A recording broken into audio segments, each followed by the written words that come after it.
I gotta hype myself up. I always gotta give me the props because I made it, baby. Yes, I did. I made it. Okay. How y'all doing today?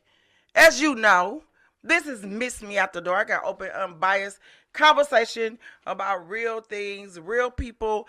Everything's always motherfucking real. Okay? It's real. My show is real. It's probably the realest show. I ain't gonna say on this network, but I don't know. I don't even pay attention to my shit and what I'm doing, okay? I don't got time to look at nobody else shit. So from where I'm standing, right now, at this fucking moment, it's real. Period. Okay? How y'all doing today?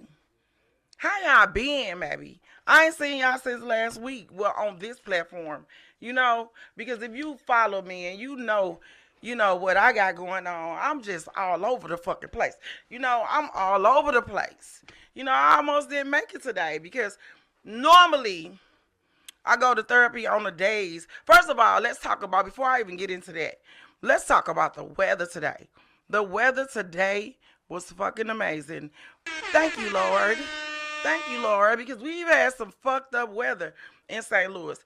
It was this is why I always say, how the fuck do you expect us not to be bipolar? We had an ice storm about a week ago. It switched around. That's when I was talking about our fire department in North County, ghost riding the whip. Yeah, we had an ice storm, right? Then it switched over to the next day, you didn't even know the motherfucker had hit. You didn't even know we had an ice storm. And then after that, it was like rain. Then it was cold. Then it was fucking warm. And the weather just be all over the place in St. Louis. So, if the people are a little off tilted, then it's okay because, what do you expect?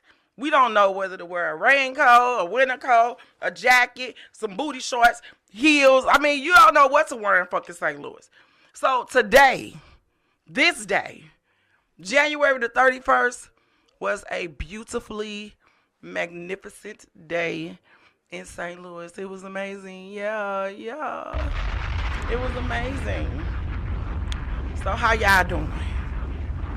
I'm trying to figure it out. I'm trying to get back on my shit. Because today was kind of fortunately, today was therapy day. So, listen. I was supposed to go to therapy yesterday, but it was a breakdown in communication with me and my therapist. So I ended up doing it today. And let me tell you about therapy days, because I'm really doing the work, right? I'm really digging in. I'm really being 100% honest. And I'm going in there with a mindset of change, or whatever it is that I need to change, or clarification, or transparency. So when you go with a mindset of, I really want to work this shit out. Therapy can be draining. It's like you have to be, first of all, you have to be 100% honest with you and your therapist. You have to trust them. And then you have to be 100% transparent. And I never really have a problem with the transparency part. As you can see, if you follow me on my platforms, I don't have a problem with being transparent. And shit just started coming out. Like things that you would never think that you have buried, like shit that you literally forget about. It regurgitates itself as you cleanse your palate.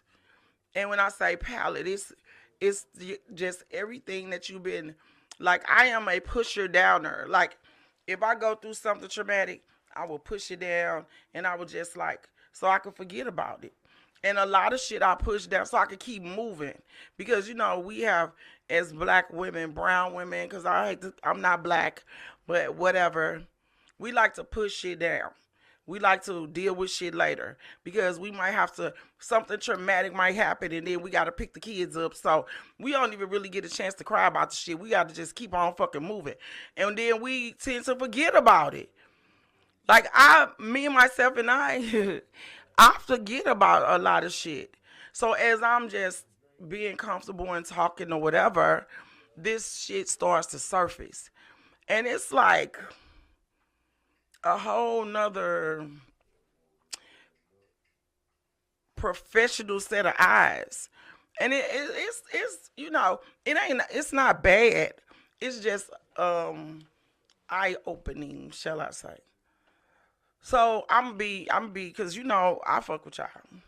And I don't play no games when it comes to my people that fuck with me. Let me get this off the top. When it comes to the people that listen to me. So, okay, so today I was talking about I have this person that I named Katrina. That when motherfuckers piss me off, and she just come out and she turns shit up. That's why I named the bitch Katrina. Now I said that I'm trying to deal with things where I don't flip out, where I don't clown, where I don't, put my hands on people because I used to be a motherfucker that just loved to slap a bitch. I don't care. I would slap niggas. I felt like a slap was so degrading that it's almost like spitting in somebody's face. When you take your fucking hand and slap a motherfucker like, it's just very degrading. And I used to love to take people there because it's like, why would you make me take you there? You know what I'm saying? So it's like, okay, I don't want to be that person. I don't want to put my hands on nobody. I don't want to, but I will only do it when a person absolutely take me there. Motherfucker, well, you was wrong for the shit you did, but you took me there. You pushed me to the limit to the point where you left me with I felt disrespected and you left me with really no option or whatever. So I don't want to be that person no more. I decided that I was going to put Katrina to rest. But people respect Katrina. They respect that bitch. Now, Yolanda is the motherfucker they like to try. Yeah. They like to try Yolanda. They like to try her. They like to push her to the ultimate limit to see what the fuck she'll do. But people did not try Katrina. Because if they try her, they would get fucking dealt with. So it's like I'm struggling with this. Like, why are people playing with me? Do they understand that I will burn this whole motherfucker down? Burn it down to the ground. Burn it down to the ground. But I'm at war with myself. So this is where therapy comes in and it helps, right? So I go to therapy. I'm talking. And I'm thinking that Katrina is a bad person. I'm like, am I crazy? Now, listening to outside noise, them motherfuckers will tell you, oh, bitch, you crazy. You bipolar. You all this. But going to counseling, you get a more thorough, unbiased, open, not a judgmental, not a judgmental fucking view of what you really going through. Come to find out that from my childhood trauma, Katrina is my protector. This motherfucker, because she only come out when people playing with my emotions. They playing with my heart. It's not like a motherfucking thing I do all the time.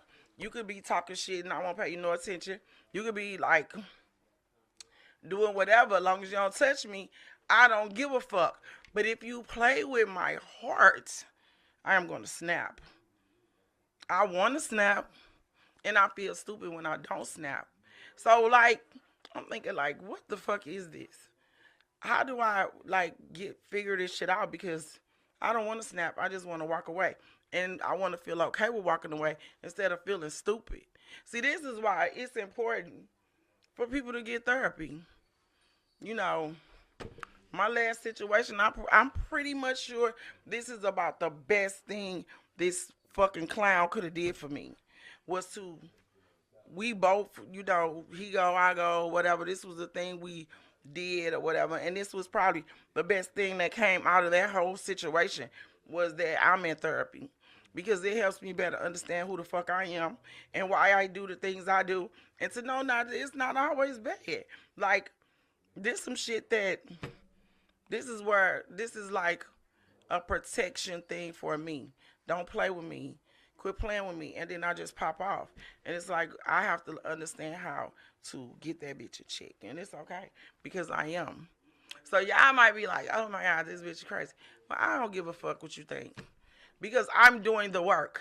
So if you sit behind your judgmental screen and your judgmental iPhone, because this is real. This is real right here. This is a real situation. Let me plug my phone.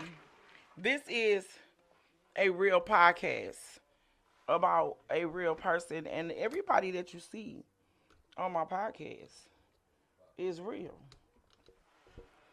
They're damn. Okay.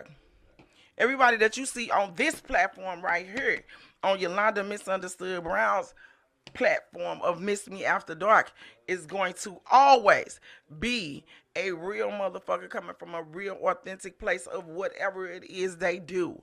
Like even my therapist, she's from where I'm from. Like all my guests are real people. They're not like fake, phony bullshitters that sit here and pretend to be something that they're not, only to appease or gain, friendship or I don't fuck with those type of people. Because when you from the north side, baby, it's not appealing. It's not appealing. I have to hang with my like-minded individuals. So if you are feeling any type of way and you don't know how to figure it out and you've reached a plateau in your life where you're just constantly hitting a brick wall, meaning you're an amazing person, you make your money, you take care of your kids, but you can't figure out what's the next step, where you need to go, what you need to do, and why does this keep happening to you? I strongly recommend that you seek therapy. Like, it is like, let me know that it's okay. I'm not always wrong, and I do handle things in a very, very good, very good way. Like I never thought I did. I always thought I was tripping. I always thought that these motherfuckers that's in my ear, that's really haters, that's close to me, pretending to love me, pretending to give a fuck about me, are really ops. That I'm handling it in the right way. I was taught right, but not knowing because I'm different. I'm thinking, damn, I'm fucked up. I just, what's wrong with me? What's wrong with me? It can't be them because every motherfucker saying kind of sort of the same thing. It can't be them. It got to be me. No, motherfucker. Seek an outside source. Get some professional help. Understand where you're coming from with the shit, where you're getting it from, where you need to go. Find a clinical physician, somebody that you trust. Look around. Get somebody that is suited for you. And go seek some help, baby, because it is working wonders for me. Yes, I love it. And I'm going to always talk about it because I said it before, I'm going to say it again, and I'm going to keep saying it. Everything that we have been taught is a lie. Everything. It doesn't make you weak to need help. It doesn't make you fucked up to not understand why you do some of the things you do. Seek some fucking help. Get help. It's okay. Your auntie, she's not the one you should be talking to. I mean, your auntie cool, but you never know where she coming from with the information that she giving you. She might have been hurt in 1972 by a pimp or some shit, and she's speaking from a place of trauma. Get some fucking help. Quit talking to these people. Get an outside person that is actually well versed in listening to you, really listening, and understanding what the fuck this is, because we all got something. I mean, if you black, there's no way that you don't have something that was in your past that you're dealing with right now today. So it's okay. Nobody's perfect. Get your shit together. I mean, just say fuck it. Let me go get it together. Yeah. Let me go get it together. So, okay. So, as I often do, I always do St. Louis first. I'm not doing a long ass show today because, for real, like I said, I promised the people that jumped in my inbox that I would be here today. And I promised myself, and I owe it to Mizzme. I owe it to my brand as well to show up. So I'm here. But like I said, therapy today has drained me. I don't do therapy on days where I have to work. I always try to schedule it on the days that I have nothing to do. But today it was a misscheduling Well, yesterday, so I did it today. Baby, woo, I needed a nap, but I didn't have time to go to sleep, so I just had to drink instead. Mm-hmm. Yes. Okay, so St. Louis is always trending for something, baby. And this story right here is nothing different. You know, so it's not a secret that St. Louis is one of the murder capitals of the world. It's not a secret, you know. And everybody knows that death, we if you live, you're gonna have to die. That's just the way the universe, God, Buddha, Allah, whoever you pray to, Jehovah, if you live, you shall die. So we all know that death is big business. And sadly to say, it's big business in St. Louis. It's big business all around the country because, you know, just whatever. You live, you die. And we all have to die. But St. Louis is yet trending again for a new way of cremation that has come to St. Louis. We have one of the only, it is the only cremation process that is in the city of St. Louis. Like you have regular cremation where you burn the ashes. We have embalming. We have all these things. But now we have hydroponic cremation, basically water cremation. So what it is that it's basically like if you put a body, you know, if you a murdering motherfucker, you know, you could put a body in a bucket, a vat of lye or chemicals, and it'll dissolve the body. You'll be left with bones. Okay, so they've taken that process, mixed it with what they call it water because it's a liquid. It's a clear liquid. It's a clear liquid. You put the body in, and in a matter of hours, maybe it's a process, probably about 6 to 8 hours. You are left with bones, just bone fragments. Okay, yeah. I don't know how to take that, but it's just another process of dealing with your loved ones. If you don't want to have them burn, you can put them in this water, and it's right here on the south side.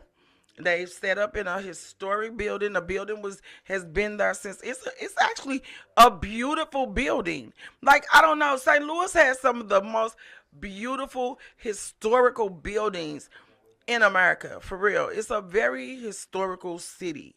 The bricks are expensive. They don't make the bricks anymore. Like we really don't know what we are actually living in because if you just here living, you just going through the process of living every day, you really don't take time to like really trip off the historical value of the architecture in St. Louis or the cobblestone streets or we worried about if a nigga trying to shoot us or a bitch trying to stab us or we don't really got time for all that. But St. Louis holds so much value to people who don't live here. They come here and they just like in amazement. And this building that they're doing that they have bought to do the water cremation is right on the south side. It's on sublet. It's not I'm looking at something. Anyway, it's not it hasn't been used in a while and it was erected in the 1800s. So the mid 1800s.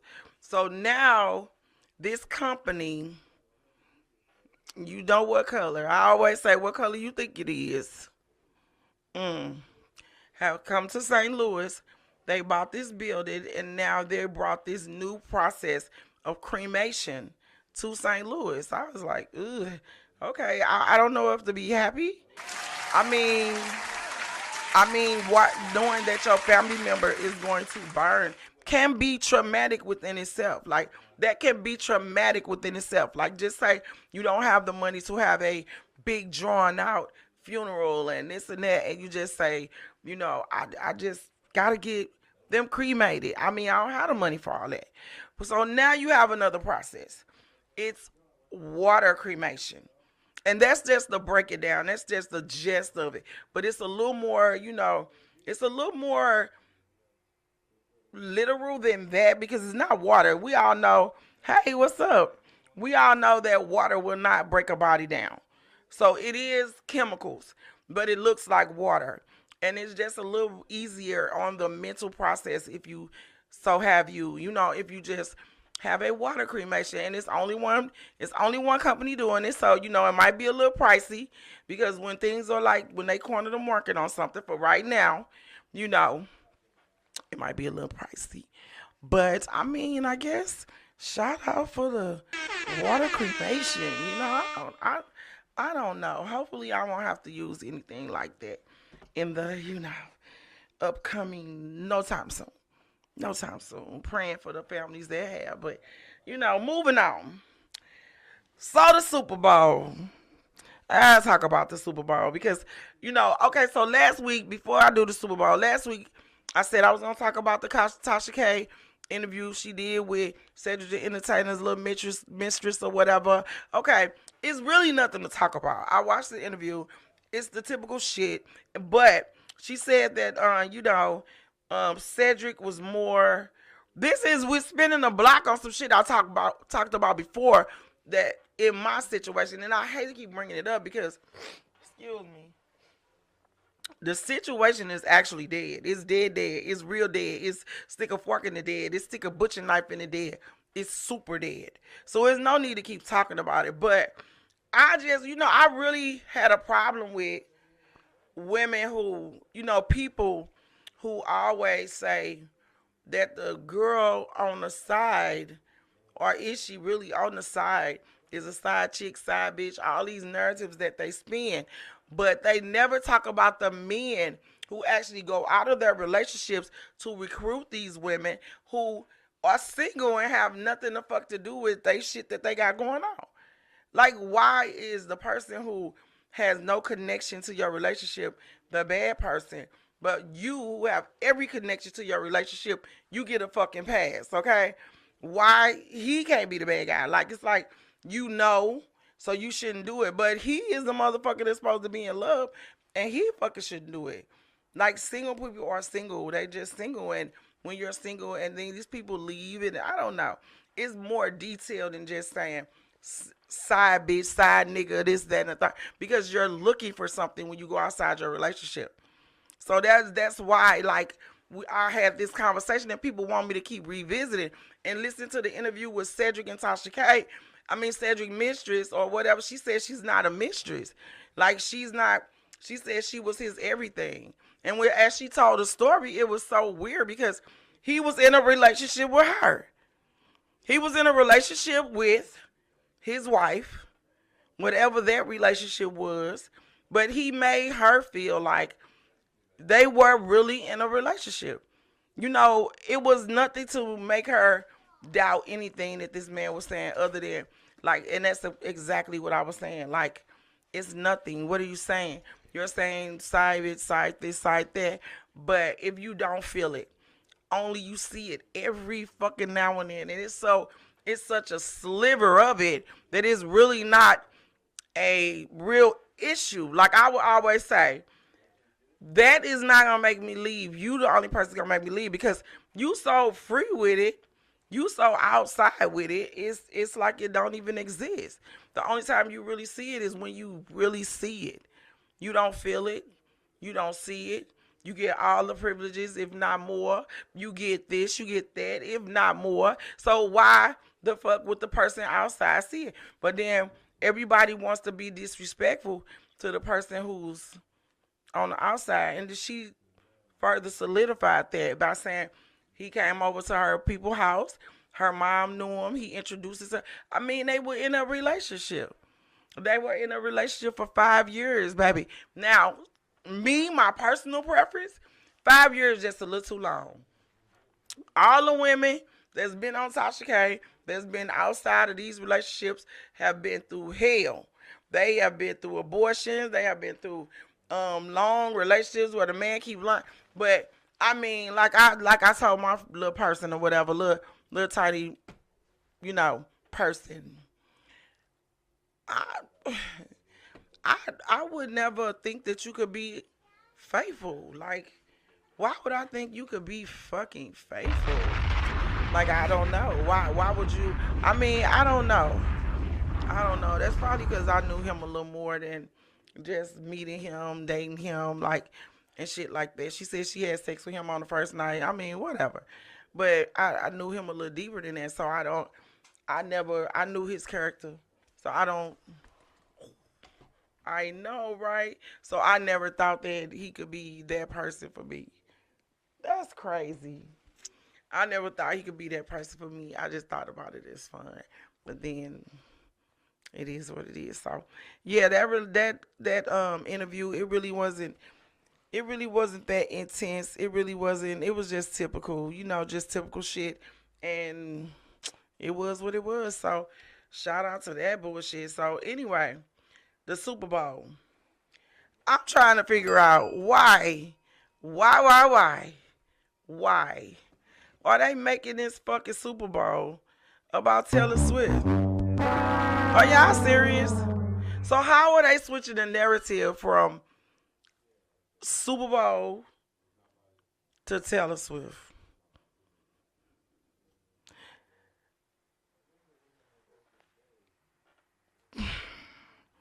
Not KC, not the 49ers, but Taylor fucking Swift, and who she giving her cat coochie to? So we not talking about Usher. We not talking about his extensive career that led him to the Super Bowl. We not talking about KC, how they work their asses off year after year, how they go to the Super Bowl, how they are Super Bowl champs. We not talking about that. We not talking about the 49ers. We not talking about how they work their ass off all year. We not talking about that.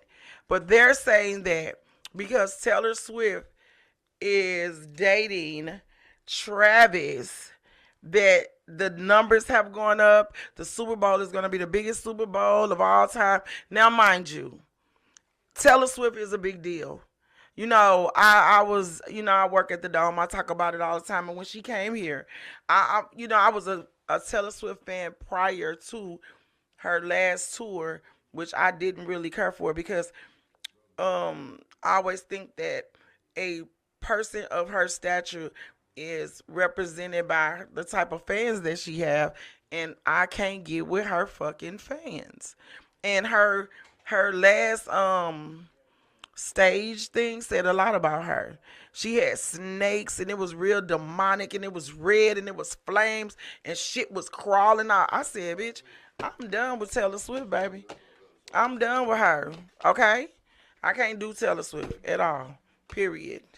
So her stage presence, her thing, she's like a white Beyonce. I think they are all the same type of bullshit. So with the snakes and also her fan base, I walked through the crowds. I was kind of doing security then for this particular security company, and I walked through the crowds, and her fan base was little kids. I do not think she is a little kid artist anymore. Maybe started out that way, but at current day, no. Little kids to teenagers, drunk soccer moms, and old creepy old men. I promise.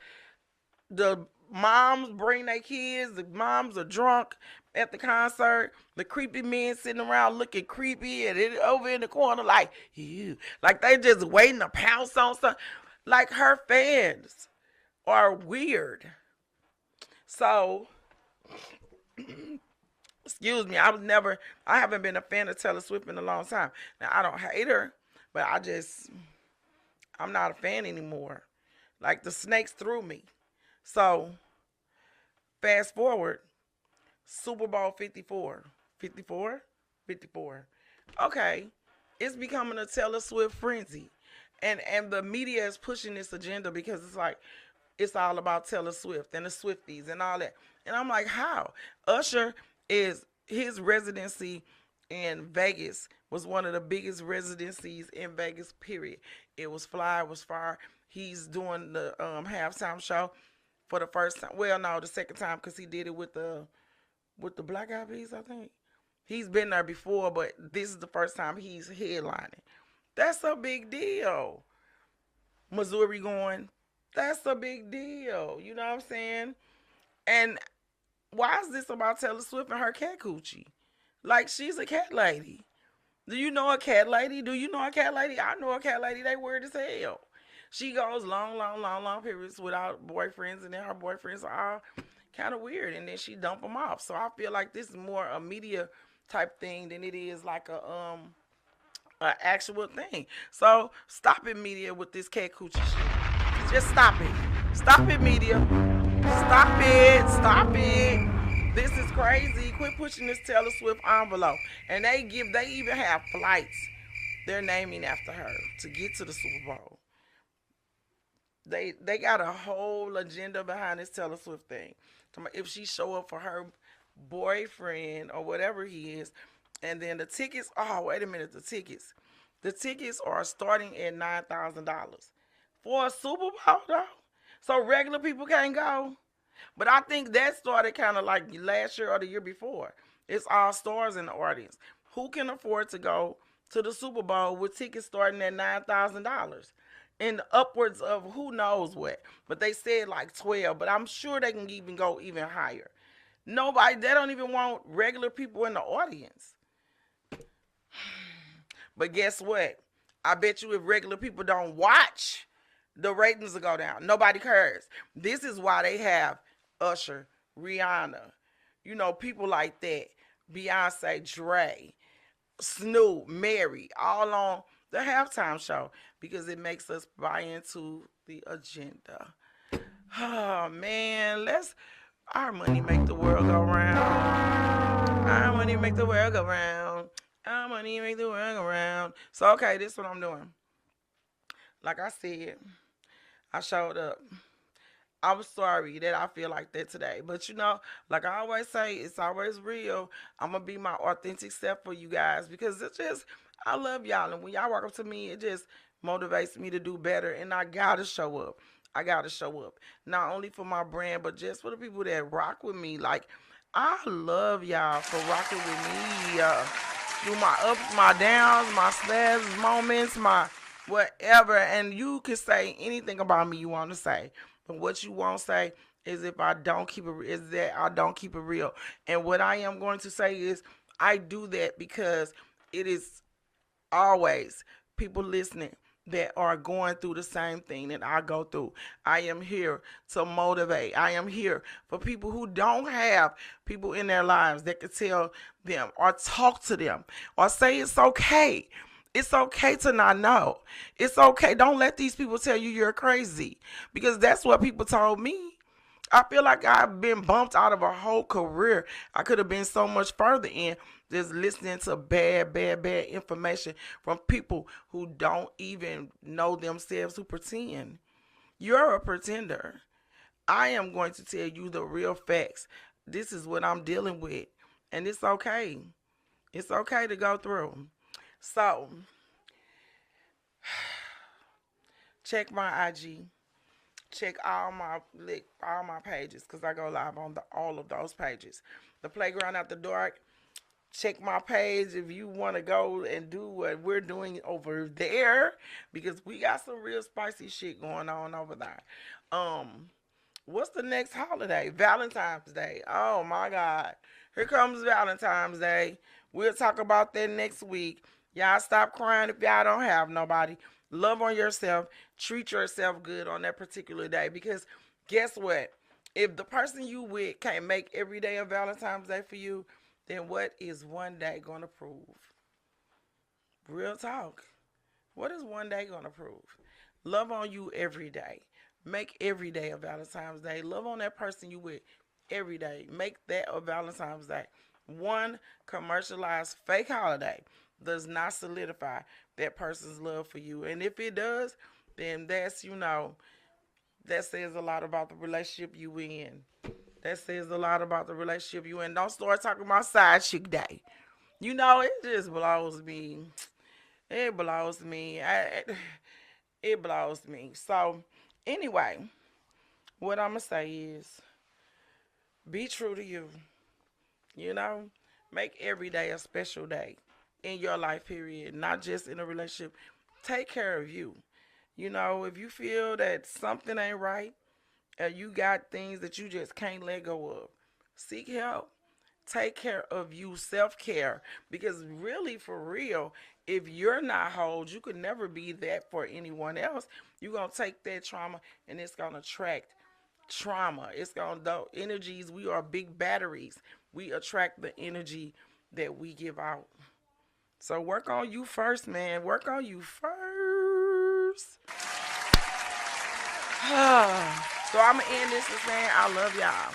I love y'all. Just you just don't know when you jump in my inbox and you say little things to me. It means a lot to me.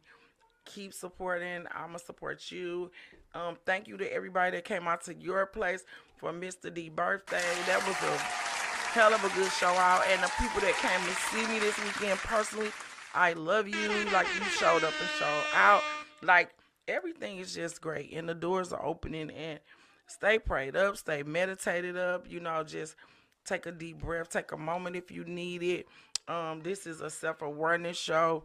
If you need any type of aid or assistance and you going through something that you just don't know what the hell is going on and maybe I can help you, jump in my inbox, ask me whatever. I have numbers, I have resources, and I can point you in the right direction like somebody pointed me, like people have pointed me. Just reach out. I mean, I'm here. I'm here. I'm here. I'm a work in progress. So, if what you do, I'm gonna end the show by saying, reach out to me on all social media platforms. Yolanda Brown, Yolanda Miss Me, Misunderstood Brown, on all platforms, on every single last one of them. And if you got any questions or comments, or you want to call into the show, 515-599-1687. I'm here. I'm here. We in this together. We real life in this together. We real life in this together. And I just want to say before I leave, if what you do don't negatively affect others, then live your best life. Quit overthinking it. Let it go. Breathe through it and get through it. Breathe through it and get through it. If you want to wear that crazy outfit, wear it. If you want to color your hair that crazy color, wear it. Do it. Because at the end of the day, you only got one life to live. And then when it's over, baby. So I'm your host, Yolanda Misunderstood Brown. I love y'all.